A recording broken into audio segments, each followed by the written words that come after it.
Inside the Circle. Whiteboard predictions, Darby District. What were you going to say? It's on. Oh, it is on. It just got real in here, boys. It just got real. It is on. We are coming down to the final week of our programming. And the Darby, yeah, that's okay, it's okay. Let it all out, bud, let it all out. The Darby District is here. Sean, we have the whiteboard predictions. Whiteboard I love this predictions. time of year. I love this Fourth time of year. annual. Fourth time we've done We'll this. talk about that a little bit later, too. Oh, I love that. Sean, 106 pound, let's get it started. Go for it. We're really kicking off the Darby tournament in grand fashion with an exciting way to win tournament. And I say tournaments because when I think of Darby, I think of Darby tournaments. I think of 14 mini tournaments going on at once. Because at the end of the day, really, the kid at 106, 113, he don't care what's going on at 95 and 220. He's right. Who do I got this round? What happens if I lose? Do I cross bracket? What do I do here? His parents are the same way. This is the Darby tournaments in my eyes. I expect a lot of surprises around every corner, but nothing dangerous at this weight class. So let's take a look at an absolute fantastic weight as we kick off Darby 2016. Boom! Sean, I'll tell you who we got. We got Siebert, Westerville North, taking on Salazar, Gordon and Rodriguez, Satterfield, Sherman from Olentangy, Heron, Juicebox Williams. We've got Meade, Olentangy, Pinnell, Haste, Fullwider, Najusac from Grove City, Patterson from Mifflin, Bakari from West, DeSabato from Hilliard-Davidson. Sean, what I've done, I take the field of 16, brought them out, your quarterfinals. This will all happen. This will happen on Friday night. This will happen on Friday night. And what we like to do is if we see something that is sticking out, it's a bit glaring for that night, we throw down a hashtag for Friday Night Fireworks. Follow us on Twitter, at Inside the 360. Sean, I got one for you right here. Starting off the second match, center mat number 2. Why you got that as a hashtag? I'll tell you why I got that as a hashtag. For those of you who are big fans of the 182-pound match, you might not know this because, or 182-pound weight class, you might not know this because, let's face it, it's 106 and you don't really care. You're out getting popcorn. You're still eating. You got hot dogs. You got plenty of time for you, boy. Listen up. Gordon from Lancaster is the highest placing girl wrestler in the history of the Central District D1 district tournaments. And for those history. History. And for those of you who have not watched her, this girl is Diesel. She probably might be the strongest wrestler in the field. And for you guys who think, oh, it's a girl I'm going to walk over, trust me, this girl will just not go quietly in the night. She will put up a fight. She Diesel, huh? Is what you're saying? All right, so here's the deal. We need to bring this hashtag, match number 2, by the way. Match number 2, Mat 2, first match of the night on there. 4 o'clock. They run a tight ship there. They do run a tight ship. What mat will that be on? Mat 2, I just told you that, baby. Hey, I want to know who in your opinion, Sean, is coming out in this hashtag match. Although I do think it's a hashtag match, and I think this could go either way, I still like Rodriguez here. He's okay. 2-2 guy at district last year, City League champion 113, he wrestled up a little bit. This guy is tough, and he's going to be aware of his competition because that guy does 12 months a year wrestling. He's going to come through and get to the quarterfinals here. All right, so the field of the quarterfinals is set. This round will kick off at roughly 7 o'clock. Give me about 15 minutes on each side of that. Sean, we've got Siebert taking on that winner, Rodriguez. And then we have Satterfield and Juicebox. And then we have Meade, Haste, Najusac, and DeSabato's, Hilliard-Davidson's DeSabato. Sean, I need semifinalists. That's what I need. I think when we look at this weight, there is a glaring thing that's sticking out in everyone's eyes. And it happened 7 times in this district, which is amazing to me because it happening 1 time is 25%. There was a 75% chance that Meade and DeSabato would be on opposite sides, and yet this same scenario played out 7 times out of the 14 weights at Darby's. Oh my God, if I was one of these guys, I'd go play the Powerball. It's a better chance of hitting that than catching these guys on your side, but for somehow the pairing gods just wanted to play fun and have fun with the Darby guys, so this is what we're stuck with. No problem. At the top here, we're going to have the Siebert-Rodriguez match here. I really like the Siebert kid. He looked a little shaky. He lost early at Medina, but ever since he stormed back to get 6th there, this guy has absolutely been on fire, and I'm really getting high on this guy. So I'm going to have Siebert beating Rodriguez and punching himself to a ticket in the semifinal match. How about Satterfield taking on Juicebox? This is absolutely an ironic twist of fate at this weight class because Juicebox, I seen this guy wrestle. I've asked people who were in the middle school rankings last year.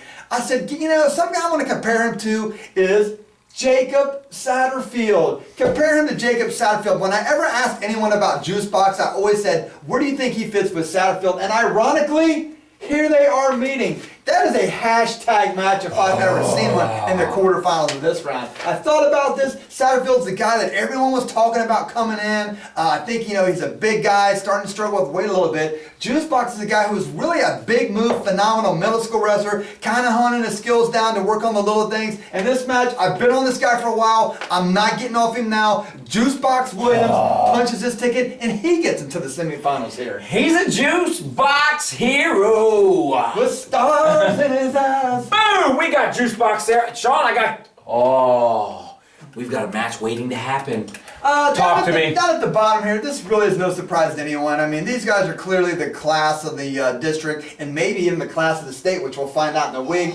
But Mead and DeSabado, I think, very easily move out to a semifinal showdown that's very going to be highly anticipated. Nice. What a day. That'll be 1 o'clock Saturday afternoon. Rocket, yeah. H. Dave. Oh! So we got these non-winners here, and they're gonna move, Yes! they're gonna move to the They're gonna cross bracket. If they lose here, they cross bracket. The guy on the top goes to the bottom. The guy in the middle crosses the line, goes here. This guy goes up here. This guy goes all the way to the top on the cross brackets over here. So, Sean, let's take a little trip over here. We're gonna have Gordon taking on Najusak, Sherman and Haste, Fullwater and Satterfield, and then Rodriguez. I think he's gonna come out. So y'all want you to break down. You might have to step off screen just a little bit for a second, but tell me who's coming out there. Well, here at the top, dude, we got Gordon against Najiska. I think Gordon will be the first girl wrestler to win a match at Derby. That's never happened. We do got her winning the first match. She's going to come out with Najisak. I like Najisak in this match. He's a junior at the weight. He's been to the Derby now 3 times. Yes. I think the experience will win out here. So we're going to have Najisak moving on. No problem. And as a quick point of note, this is the second round of consolation that we brought him out to. There was a match earlier. That's what Sean was referencing with Gordon actually winning a match. Coming here, Najusak is going to be here. Najusak, Grove City. In the second match, we're also going to have another freshman taking on the junior. I'm going to stick with upperclassmen this weight. They've been there before. I think experience is going to rule on day 2 at this weight, and I'm going to take Haste to move on here as well. Haste, Mount Vernon, by way of Licking Valley, I do believe. Oh, that should be Mount Vernon, not Westerville Vernon. That's fine. Totally messed that up. Botched that. Take 2. We're good. Go ahead. Tell me who's going to win that. In the third quarter here, I like Satterfield. I think this guy is getting a little big. He's going to be a big guy on day 2. Done a ton of wrestling in the youth program. I think this guy, even though he's a freshman, he's going to be experienced and ready for this challenge. And I have Satterfield moving on here. Here we go, Satterfield. Marysville. We're going to go back up to the top Let's here. do it. A crazy match. I think these guys have wrestled 3 times. I know at least 2. They've really mixed their results. I majored you, you majored me. So basically, when I think of wrestling, the guy you was last week isn't the guy you are today, and the guy you are today isn't the guy you're going to be next week. The guy you are today is the guy you are today. And in this match, it's going to be a toss-up. But Mount Vernon as a team, I think, is wrestling well right now, and I'm going to go with the hot hand if they're playing and have Haste moving out here. I got it. Haste, Mount Vernon. Okay, how about down here, Satterfield Rodriguez? Now this is a hashtag right down here. This is 2 really good guys. The experienced freshman taking on the chiseled veteran here with Rodriguez. I like Rodriguez's toughness. I think he is also going to be big for day 2, and I'm still going with Rodriguez here. We're going to have him coming out and getting into the blood round here. I like it. Rodriguez coming out from Whetstone. The Braves. Whetstone. These guys need wrestlers. They come from the semifinal losers. Sean, let's start at the top. We'll work our way down. Siebert, Westerville North taking on Juicebox, Delaware Hayes. This is a way when we talk about, me and Mark, we go back and forth like, we're going to start at the top, we're going to start at the bottom, and usually start with the easiest selection. I don't think any of these semifinal matches are at all easy to predict. I think these are 2 extremely talented people, and I think these are talented but much on a different competitive level. Yeah, these are really 2 competitive matches that both could go either way. At the top, I just can't get off of Siebert right now. I know Juicebox is my guy, but Siebert is absolutely on fire. And again, ever since Medina, this guy has been a different wrestler. So Siebert, you're going to punch your ticket. You're going to get into the finals here. Who's he going to be wrestling, Sean? Buddy, this is why they tuned in right here. This is why they tuned in. This is one of many matches that people have asked me about, just not within our district, the people up in Cleveland, the people down at the Grand Rapids Valley. And ironically, I think if I rounded it to 500,000 people have asked me, 250 have went with Gio and 250 have went with Meade. And the ironic twist of that is, me and Mark are both split as well. So Crazy. it's like, I asked a couple walking down the street, Mr. and Mrs. Jones, one had Gio and one had Meade. It is just split. A house divided. A house divided across the country.